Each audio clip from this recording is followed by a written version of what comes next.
توبہ کو واجب کر لیا. 99 سال تک کوئی گناہوں میں مبتلا رہے, 99 سال میں اس کافر کو خیال آیا آج میں توبہ کر کے اسلام کی طرف آتا ہوں, آج میں گناہوں سے توبہ کرتا ہوں, تو اس کے آنے میں تو دیر ہو سکتی ہے, اللہ کے معاف کرنے میں دیر نہیں ہو سکتی.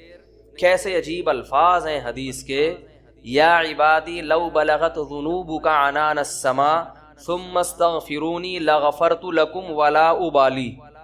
یہ لا ابالی کے الفاظ بڑے عجیب ہیں. نبی نے فرمایا کہ اللہ تعالیٰ کہتے ہیں کہ اے میرے بندو, اگر تم گناہ کر کر کے زمین اور آسمان کے خلا کو پر کر دو, بھر دیا تم نے گناہوں سے, اب سچے دل سے توبہ کر رہے ہو, اللہ اب سے اپنی زندگی کیا کر رہا ہوں میں. توبہ کا مطلب یہ نہیں استغفار کی تسبیح ہو, یا اللہ اب جو کچھ ہو چکا معاف کر دے, آئندہ نہیں کروں گا. یہ اس جذبے سے جو توبہ کرے گا تو فرمایا معاف کر دوں گا. بس اتنا کافی ہونا چاہیے نا بھائی, بات مکمل ہو گئی. اللہ نے اصول بیان کر دیا کہ اگر زمین آسمان کے خلا کو بھر دیا گناہوں سے, توبہ کر لی تو کیا کر دوں گا, معاف, ختم ہو گئی.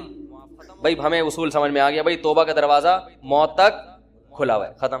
آگے اللہ کو یہ کہنے کی کیا ضرورت تھی, والا ابالی, معاف کرنے میں کسی کی پرواہ نہیں کروں, یہ کہنے کی کیا ضرورت تھی.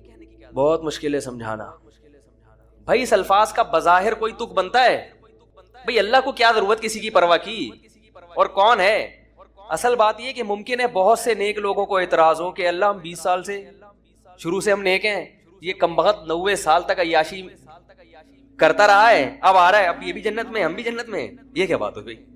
ممکن ہے فرشتوں کو اعتراض ہو, اے اللہ یہ کیا, یہ تو 2 لفظ توبہ کے تو ہر آدمی بول سکتے ہیں بڑے آرام سے بیٹھے بیٹھے ہیں. بھائی مثال کے طور پر ابھی جو کیسز چل رہے ہیں مختلف ہمارے سیاستدانوں پہ, اگر وہ کہتے ہیں ہم معافی مانگتے ہیں قوم کے سامنے, قوم چھوڑے گی؟ اتنے پیسے کھا گئے ہیں, قوم یہ بولے گی نا بھائی یہ کیا مسئلہ ہے, ایسے کیسے معاف کر دیں, کیا خیال ہے بھائی. یا کسی نے اور جرائم کیے ہوں, بہت سارے کیسز چل رہے ہوں, وہ 2 لفظ بولے معاف کر دو, تو عجیب بات ہے کہ معافی مانگنے کے لیے بھی یہ لوگ تیار نہیں ہوتے.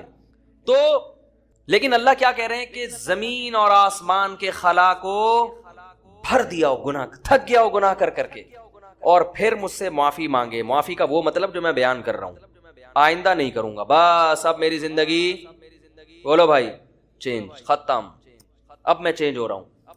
تو اللہ فرماتے ہیں اصول کیا ہے, معاف کروں گا اور کسی کی پرواہ, کسی مولوی کی پرواہ نہیں. مولوی بولیں گے, مولوی صاحب بولیں گے اللہ ہم بچپن سے نماز پڑھتے آ رہے ہیں, یہ بھی کم وقت ابھی آیا ہے بھائی, اس کو بھی تو معاف کر رہا ہے. وہ اتنے لوگوں کو اس نے قتل کر دیا, یہ 99 انسانوں کے قاتل نے توبہ کی تھی نا, اور وہ مقتول کہہ سکتے ہیں اللہ ہمیں تو مروا دیا, صحیح ہے نا, اس نے ہمیں مار دیا سب کو.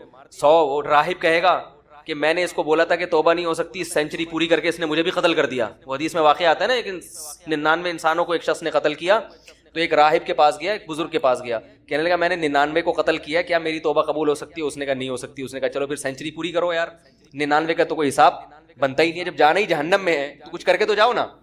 راہب کو بھی مار دیا, ٹھیک ہے نا, 100 آدمی قتل کر دیے. پھر کسی عالم کے پاس گیا, بھئی میں نے 100 انسانوں کا قتل کیا, کیا میری توبہ قبول ہو سکتی ہے؟ اس عالم نے کہا کیوں نہیں ہو سکتی بھائی, اللہ سے معافی مانگ رہے ہو, اللہ معاف کرنے والا ہے, توبہ کرو. وہ عالم تھے نا, علم تھا ان کے پاس, ان کو پتا تھا کہ اگر میں نے بول دیا تو 101 ہو جائیں گے. کیا ہو جائیں گے؟ 101 ہو جائیں گے. اور یہ بھی اللہ سے بھی ڈر تھا ان کو.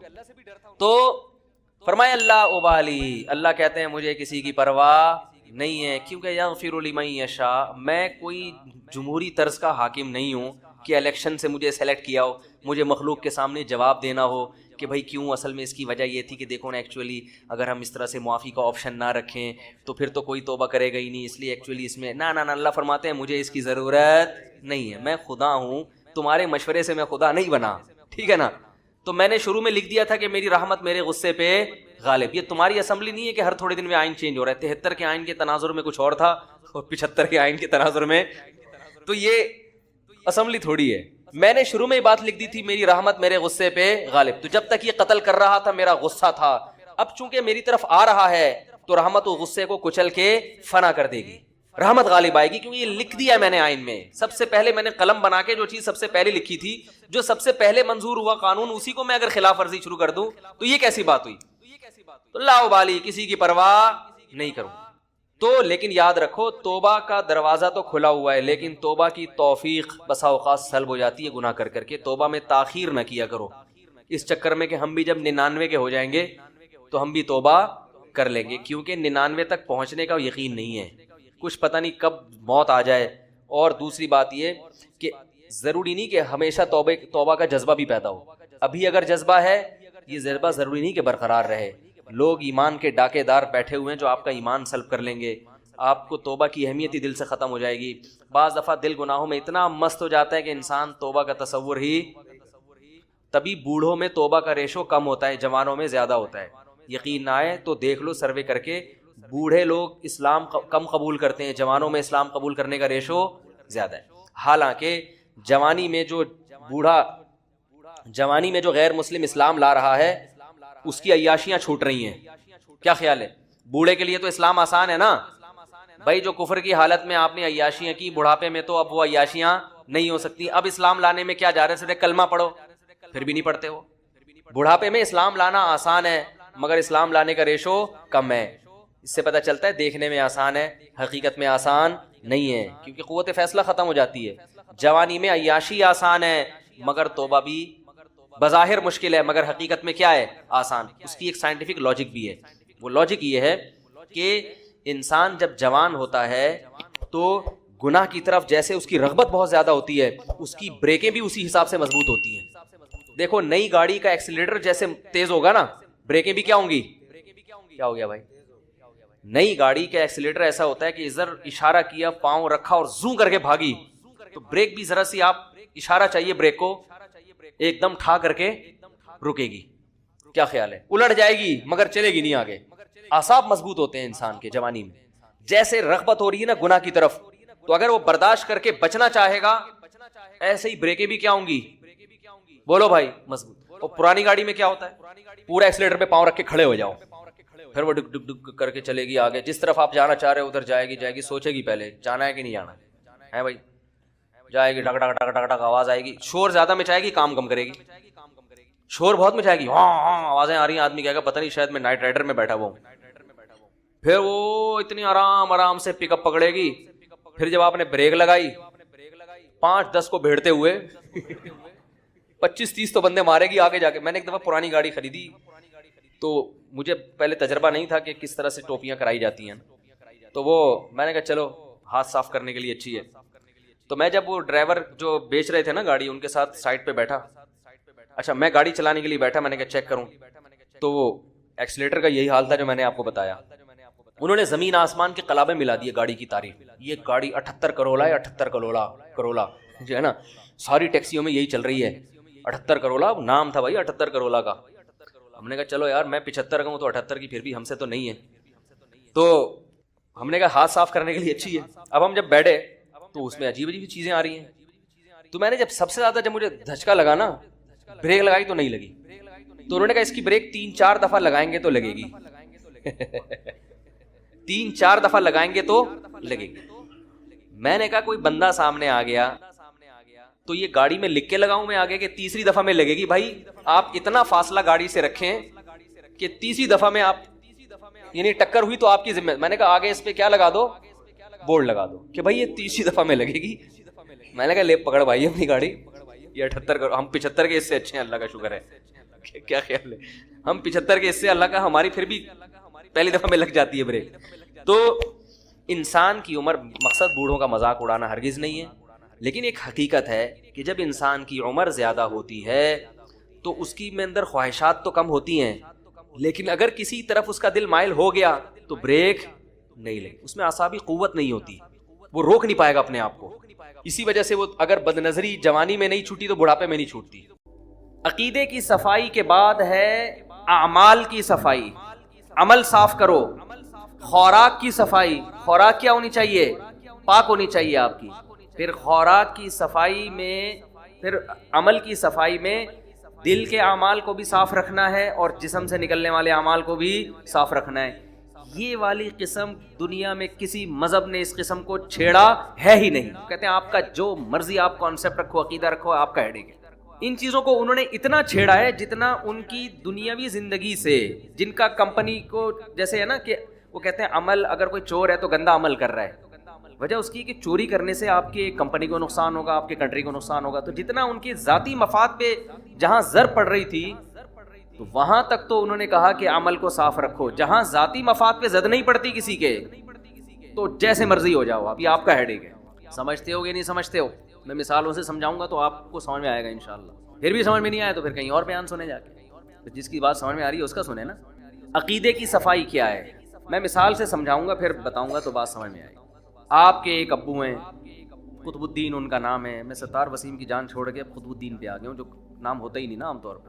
قطب الدین ان کا، کیونکہ ہمارے بھی اپنے کچھ ریلیٹیو ستار بھائی نکلے ہیں. ابا آپ کے ان کا نام کیا ہے؟ سبکتگین. اور مشکل کر دو نا تاکہ کسی کا ہو ہی نہیں. سبکتگین صاحب ہیں. ان ابا نے آپ کی خدمت کی، آپ کو پڑھایا لکھایا، ہر جگہ دعوتوں میں محفلوں میں اپنے ساتھ لے کے جاتے، تعارف کرواتے. یہ میرا نادرہ میں بھی نام انہی کا ڈلا ہوا ہے، سب کو پتہ ہے دلائل کی دنیا میں یہ ابا ہیں. سبکتگین صاحب اس کے ابا ہیں. ایک دن آپ نے اپنے ابا سے کہا ابا میں ابھی تک کنفیوژن میں ہوں کہ آپ بھی میرے ابا ہیں اور شاید وہ والے بھی ابا ہیں. اب بیٹا چاہے ڈیٹول سے نہا کے آیا ہوا ہو، اود کی خوشبوؤں میں نہایا ہوا ہو، آپ بولو گے یہ کانسیپٹ کے لحاظ سے پلید ہے، گندا ہے، معذرت کے ساتھ گالیاں دو گی، غیرت لیس آدمی ہے یہ، نفرت ہوگی. کسی بھنگی اس کی گندگی کی وجہ سے اتنی نفرت کسی صاف ستھرے آدمی کو نہیں ہوگی جتنی آپ کو اس کے عقیدے سے بدبو محسوس ہونا شروع ہو جائے گی. آپ بولو گے وہ بھنگی تیرے سے اچھا ہے، چمار تیرے سے اچھا ہے. آپ کے 2 بیٹے تھے نا، ایک طرح بھنگیوں کی طرح رہتا ہے. آپ کو بتاؤ اسمیل کس میں زیادہ آئے گی؟ اسمیل سے مراد کہ جس اسمیل کی وجہ سے نفرت ہوتی ہے، آپ کو اس کے چہرے سے نفرت ہو جائے گی کہ یار تو کیا کر رہا ہے، تو مجھے باپ ماننے کے بجائے کسی اور کو باپ مان رہا ہے، یا میرے باپ ہونے کا انکار کر رہا ہے. دیکھو انسان کی نیچر ہے ہر بری چیز. دیکھو گندگی سے بھی نفرت کیوں ہوتی ہے کہ وہ بری ہوتی ہے. اصل نجاست کیا ہے؟ برائی. وہ اصل نجاست ہے. سلیم الطبع انسان، وہ انسان جو اپنی فطرت پر قائم ہو، اسے گندگی سے محبت ہوتی ہے یا نفرت ہوتی ہے؟ یا محبت ہوتی ہے؟ نفرت ہوتی ہے نا. ہاں جو نیچر پہ قائم ہی نہ ہو اسے گندگی سے محبت شروع ہو جاتی. بھنگی کو گندگی سے محبت نہیں ہوتی، نیچر سے ہٹ چکا ہوتا ہے وہ.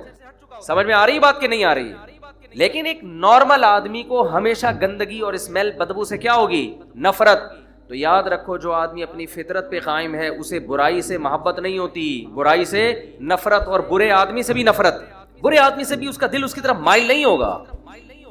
جب پتہ چلے گا نا یہ آدمی ایسا ہے، چور ہے، تو ایک انسان کی طبیعت اس کی طرف سے کھنچتی ہے. دیکھو جب ہم کسی کی تعریفیں سنتے ہیں، یار یہ ایماندار آدمی ہے، یہ کبھی جھوٹ نہیں بولتا، ایک دم جذبات آتے ہیں نا اس کی طرف، طبیعت مائل ہوتی ہے کہ میں بھی جا کے حضرت جی سے کہ ہاتھ چوموں، حضرت جی سے گلے ملوں، اتنے اچھے ہیں. یہ انسان کی نیچر ہے، چاہے گورا ہو، کافر ہو، مسلم ہو، سب کی نیچر ہے یہ. تو اصل میں انسان کی نیچر یہ ہے کہ اسے گندگی سے نفرت ہوتی ہے. برائی سے نفرت ہونا اس کی علامت ہے کہ برائی بھی کیا ہے؟ ایک گندگی ہے، میل ہے، مانوی لحاظ سے میل ہے. یہ نظر نہیں آتا، محسوس ہوتا ہے.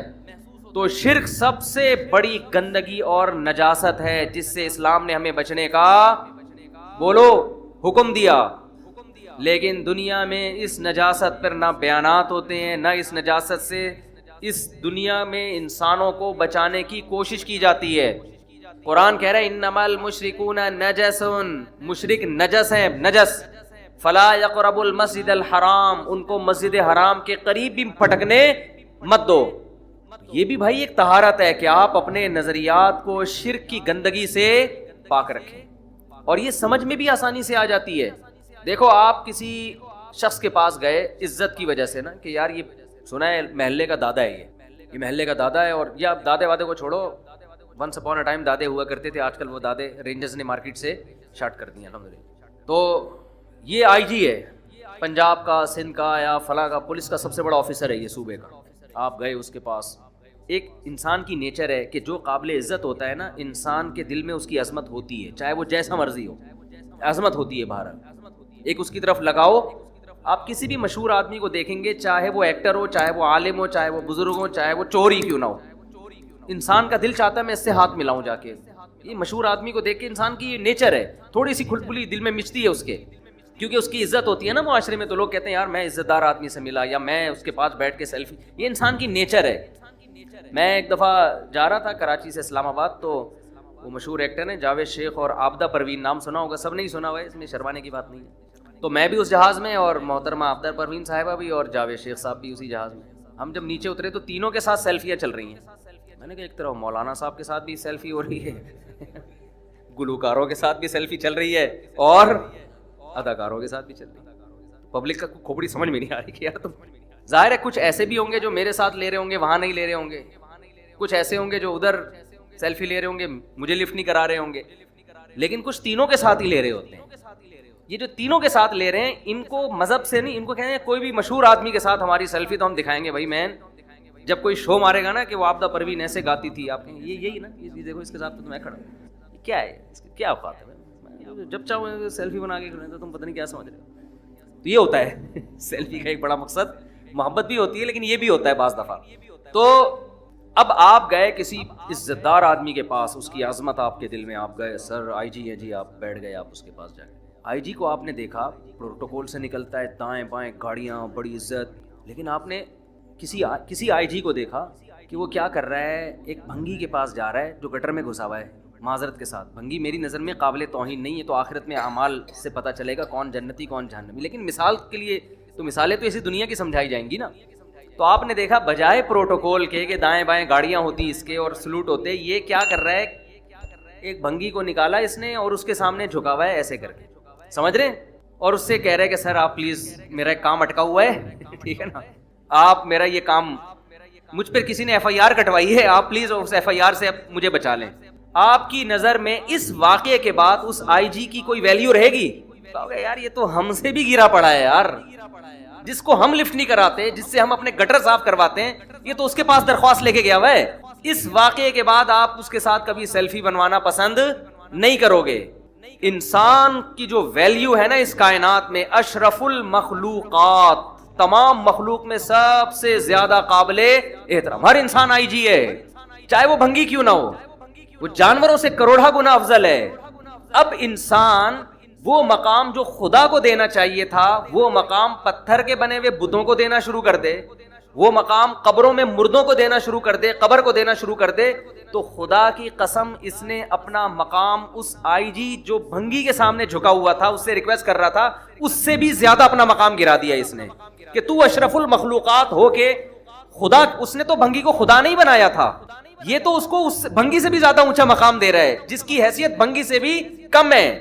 کوئی چوہے کی عبادت کر رہا ہے, کوئی قبروں کی عبادت کر رہا ہے, کوئی جناب بتوں کی عبادت کر رہا ہے.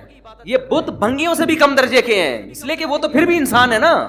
آپ اشرف المخلوقات ہو کے, جس کے لیے پوری کائنات بنائی گئی ہے, آپ اتنی عزت دار ہو کے آپ جھک کس کے سامنے رہے ہو, اس سے ریکویسٹ کر رہے ہو کہ میری بگڑی بنا دو, میری شادی کرا دو, میرے روزگار دلا دو, مجھے اولاد نہیں ہو رہی میری اولاد دے دو. اس لیے قرآن کہہ رہا ہے یہ پلید لوگ ہیں, صحیح ہے نا, گندے ہیں, ان کے 3 پیس سوٹ اور ٹائی کو اور ڈیٹول سے نہانے کو مت دیکھو, ان کے جسم سے جو پرفیوم کی خوشبو آ رہی ہے یہ نہیں دیکھو.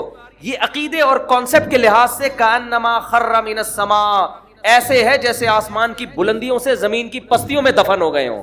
اتنا اونچا مقام دیا تھا, اور یہ زمین کی پستیوں میں گھس رہا ہے, کوئی چوہے کی عبادت کر رہا ہے, کوئی بندر کی عبادت کر رہا ہے, سانپ کی عبادت کر رہا ہے, اژدہے کی عبادت کر رہا ہے. یہ بندر بھی پتہ نہیں کون سے ماتا کی روح آئی ہوئی ہے, اور وہ کون سے روح ہے یہ چوہوں میں گھسی ہوئی ہے. بھائی تو آدمی ہے, انسان ہے.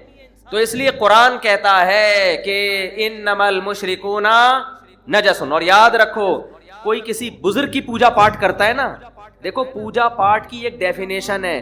بہت سے لوگ بزرگ کی پرستش کر رہے ہیں لیکن اس عمل کو عبادت کہتے نہیں ہیں. وہ کہتے ہیں ہم تو ایک خدا کو مانتے ہیں. ایسے عیسائی بھی کہتے ہیں ہم ایک خدا کو مانتے ہیں, لیکن عیسیٰ کو اللہ کا بیٹا بنا دیا تو اللہ کہتا ہے تم ایک خدا کو نہیں مانتے. تو خوب سمجھ لیں, آپ کا یہ دعویٰ کہ میں خدا کو مانتا ہوں, یہ دعویٰ اس وقت قبول ہوگا جب اللہ کی شرائط کے مطابق مانیں آپ. اگر آپ نے اللہ کے سوا یا اللہ یا رسول اللہ مدد یا غوث اعظم مدد اور قبروں سے آپ نے مانگنا شروع کر دیا اس سوچ اور کانسیپٹ کے ساتھ کہ یہ ان کو اللہ نے اختیارات دیے ہوئے ہیں, جب چاہیں یہ مدد کر سکتے ہیں, اس سوچ کے ساتھ اگر آپ مانگو گے تو آپ 100 دفعہ اپنے آپ کو کہو میں توحید پرست ہوں, اللہ آپ کے اس دعوے کو قبول کرنے کے لیے تیار نہیں ہے. اللہ نہیں مانتا کہ آپ توحید پرست ہیں. اللہ کہتے ہیں تجھے میں نے اپنے لیے بنایا تھا, میرے سامنے سر جھکا, تو اس بزرگ کو سمجھ رہے یہ عالم الغیب ہے. آج بعض لوگ جاہل پیروں کے پاس جاتے ہیں, وہ سمجھتے ہیں ان کو ہمارے سارے حالات کا پہلے سے پتا ہوتا ہے. او بھائی وہ تمہاری طرح کا انسان ہے یار, اس کو کہاں سے پتا ہوگا. لوگوں کا یہ تصور ہے کہ یہ ہمارے سب حالات جانتا ہے اور اس کو فیوچر کا بھی یہ بتا دیں. بزرگ پہنچے ہوئے ہیں, یہ بزرگ کیا ہے؟ بزرگی کا یہ کانسیپٹ اسلام میں ہے ہی نہیں. یہ پیغمبر کا کانسیپٹ نہیں ہے تو بزرگوں کا کہاں سے ہو گیا؟ مشرکین مکہ نبی صلی اللہ علیہ وسلم سے کے بارے میں یہی اعتراض کرتے تھے، مالی حاضر رسول، یہ کیسے رسول ہے، یاکل الطعام، ان کو تو بھوک لگتی ہے کھانا کھاتے ہیں، یہ تو روٹی کے محتاج ہیں، بیمار ہوتے ہیں تو دوا تلاش کر رہے ہوتے ہیں، انہوں نے تو نکاح بھی کیے ہیں، ان کی تو اولاد بھی ہوئی ہے۔ شراب میں بھی اٹریکشن ہے شرابیوں کے لیے، لیکن وہ طیب نہیں ہے۔ تبھی جو جن کی جو نیچر پر ہے نا، ان کو شراب سے اسمیل آتی ہے، بدبو آتی ہے، وہ کہتے ہیں ہٹاؤ یہاں سے، جو گندے ہو جاتے ہیں وہ پی لیتے ہیں۔ تو طیب کا مطلب کیا ہے؟ فَلَنُحْيِيَنَّهُ حَيَاةً طَيِّبَةً، اللہ کہتے ہیں ایسی زندگی دوں گا جو اٹریکٹیو ہوگی اور پاکیزہ، اس کی پاکیزگی میں لذت ہے۔ جیسے انسان میلا کچیلا ہو اور ایک دم نہا کے صاف ستھرا ہو، کیسا سکون محسوس ہوتا ہے۔ تو گناہوں سے توبہ کر کے، برائیوں سے توبہ کر کے، شریعت پہ چل کے، اللہ کہتے ہیں اس کو بھی ایسا ہی سکون محسوس ہوگا جیسے صاف ستھرا ہو گیا۔ تو خیر میں جلدی سے آیت کو سمیٹتا ہوں۔ اللہ کہتے ہیں یہ جو لذتیں میں تمہیں دے رہا ہوں کہ رج کے کھاؤ، اتنے پھل جو جن کے درخت پھلوں سے لدے ہوئے ہوں گے۔ اللہ چاہتے پیٹیوں میں بھی آم پیدا کر سکتے تھے نا جنت میں، کیا خیال ہے بھائی؟ اللہ چاہتے فریج رکھ دیتے بہت بڑا کہ اس کو کھولو، اس میں آلو بخارا بھی رکھا ہے، خربوزہ بھی رکھا ہے، آم بھی رکھا ہے، اور یہ کچن ہے اس میں سموسہ بھی رکھا ہے، پکوڑا بھی رکھا ہے۔ نا نا نا، ایسے وہ لذت نہیں ہے جو میں نے بارہا یہ تجربہ کیا ہے۔ آپ امرود خرید کے کھائیں، زیادہ نہیں کھا سکتے، باغات میں چلے جاؤ پتہ نہیں کتنے کھا لیتا ہے۔ پچھلے سال میں ایک امرود کے باغ میں گیا، میں سارا دن امرود ہی کھاتا رہا ہوں، ایک عجیب لذت آتی ہے اس میں، توڑ کے کھاتا رہتا ہے انسان، اور عجیب اس میں لذت ہوتی ہے۔ آپ خرید کے کھائیں نہیں کھا سکتے زیادہ۔ تو درخت میں جو پھل لٹکا ہوا ہوتا ہے نا، سیب کے باغات میں ہم 8-10 سال پہلے گئے، وہاں ہم اور بھی دوست تھے، اگر میں اکیلا ہوتا تو میں سمجھتا شاید میں کو پیٹوں ہوں، اور بھی ہمارے ساتھ دوست تھے، سارے سیب اتنے کھائے ہم نے، اتنے کھائے۔ یہ ایک الگ لذت ہے، باغات میں جو پھل لدے ہوئے ہوتے ہیں اس میں ایک الگ اٹریکشن ہوتی ہے۔ تو اللہ کہتے ہیں تم نے جو ماضی میں اعمال کیے ہیں نا وہ اتنے اچھے کیے ہیں، ان اچھوں کی وجہ سے اب تم یہاں کیا کرو؟ عیاشی۔ کیا وہ اچھے اعمال ہیں بھائی جو جس کی وجہ سے اللہ اتنا خوش ہو جاتا ہے؟ وہ کیا اچھے اعمال ہیں؟ تو وہ اچھے اعمال میں بیسک کیا ہے؟ برائیوں سے بچنا، اسی کو اچھا عمل کہا ہے۔ سمجھتے ہو کہ نہیں سمجھتے؟ فحش فلمیں دیکھنا چھوڑ دے انسان، یہ برائی ہے۔ بد نظری کرنا چھوڑ دے، زنا کرنا چھوڑ دے، شراب پینا بولو چھوڑ، داڑھی کٹانا چھوڑ دے، نماز قضا کرنا چھوڑ دے، ماں باپ کے ساتھ بدتمیزی چھوڑ دے، رشتہ داری توڑنا، جتنے بھی گناہ ہیں، یہ میں اپنی طرف سے نہیں کہہ رہا، قرآن کہہ رہا ہے ان تجتنبوا کبائر ما تنہون عنہ، جن گناہوں سے تمہیں روکا جا رہا ہے ان میں بڑے بڑے گناہوں سے اگر تم بچ گئے، نکفر عنکم سیئاتکم، چھوٹے چھوٹے کیا کر دوں گا؟ معاف۔ واہ بھائی واہ، سمجھ میں آ رہی ہے بات؟ یعنی اللہ خود اس کو برائی بھی کہہ رہا ہے لیکن کہہ رہا ہے اگر چھوٹی ہے تو کوئی بات نہیں۔ یہی بات بھائی، گورنمنٹ جب قانون بناتی ہے تو گورنمنٹ یہ آپشن دیتی ہے کہ یار یہ لا ہے لیکن اگر یہ اس لا کی کوئی توڑ بھی دے تو کوئی مسئلہ نہیں ہے، یہ والا لا توڑے گی تو مسئلہ۔ گورنمنٹ سے پوچھیں گے بھائی کوئی بھی لا توڑو گے سزا ملے گی، چاہے چھوٹا لا بنائے اس لیے جاتے کہ اس کو فالو کیا جائے۔ اللہ کی رحمت دیکھو، اللہ کہہ رہے ہیں چھوٹے گناہ میں بھی ہونی تو سزا چاہیے تھی لیکن تم بڑے چھوڑ دو گے تو میری رحمت بھی تو ہے نا، تو چھوٹے موٹے کیا کروں گا؟ چھوٹے موٹے معاف کا مطلب بغیر توبہ کے، کیونکہ توبہ کے ساتھ تو بڑے بھی معاف ہو جاتے ہیں۔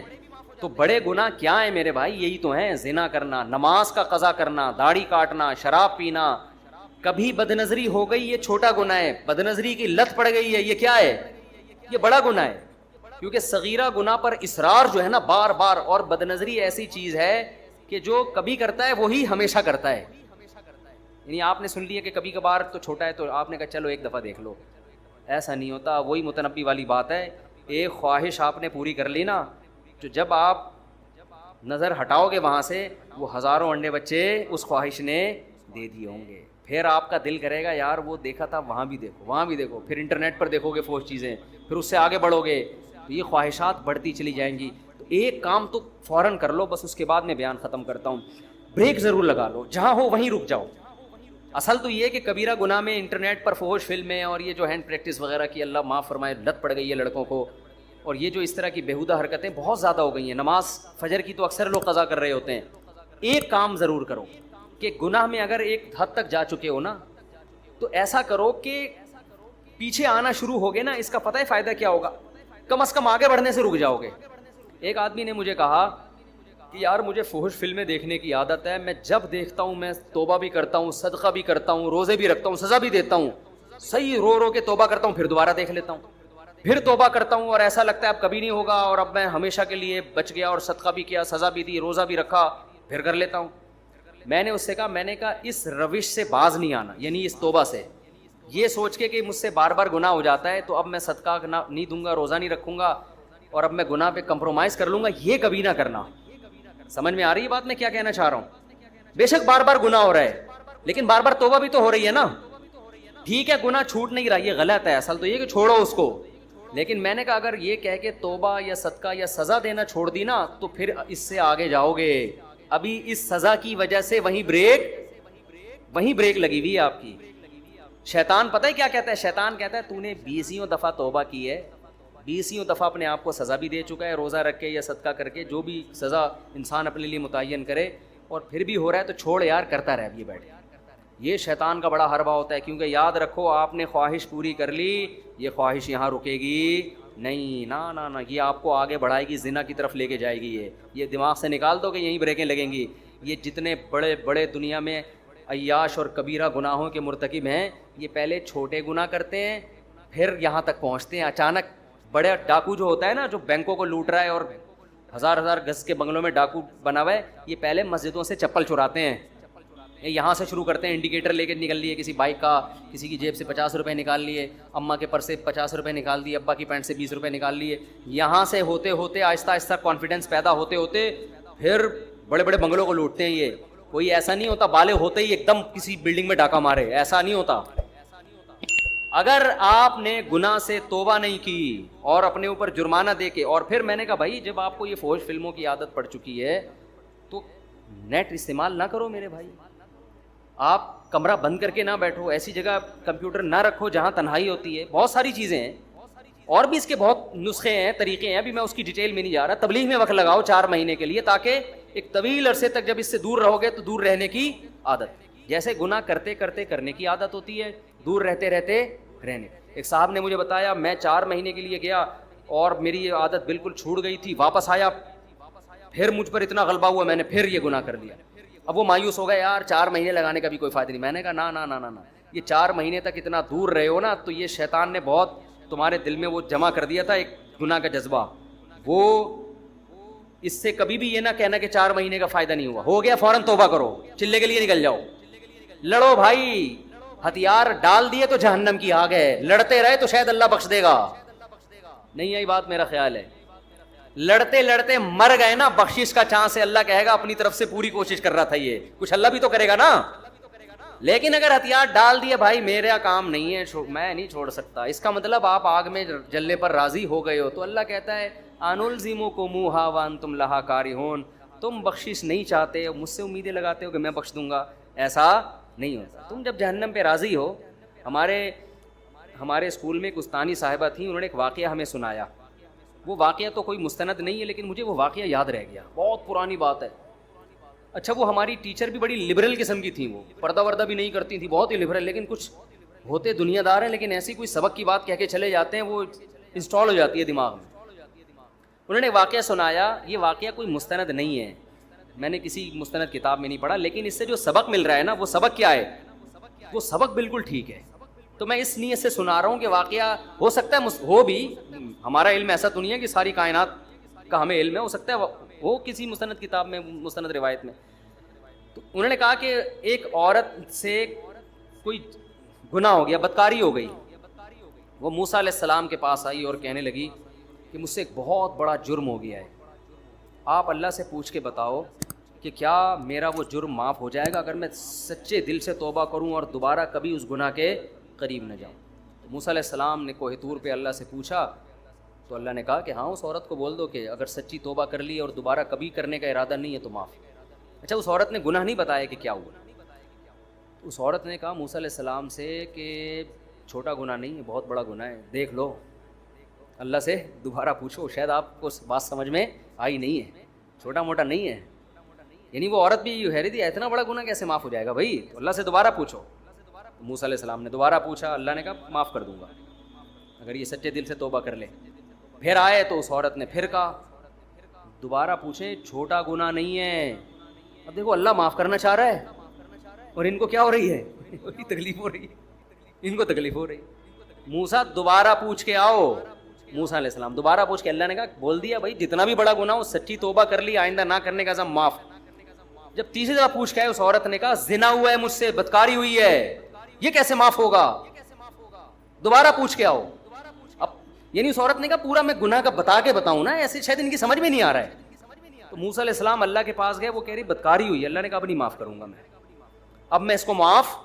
تو پتہ نہیں مستند ہے نہیں ہے, لیکن اس سے جو میسج مل رہا ہے وہ کیا مل رہا ہے کہ جب آپ خود اس پہ راضی ہو گئے کہ یار یہ میری سمجھ میں نہیں آ رہا کیسے معاف ہوگا, اور پتہ نہیں اللہ, یعنی آپ اپنے گناہ کو اللہ کی رحمت سے کیا سمجھ رہے ہو, بڑا سمجھ رہے ہو. تو اللہ کہتے ہیں جب تجھے ہی اعتراض ہو رہا ہے کہ میں معاف نہیں کر سکتا تو پھر جاؤ, پھر جہنم میں جلنے کا شوق ہے تو جاؤ نا.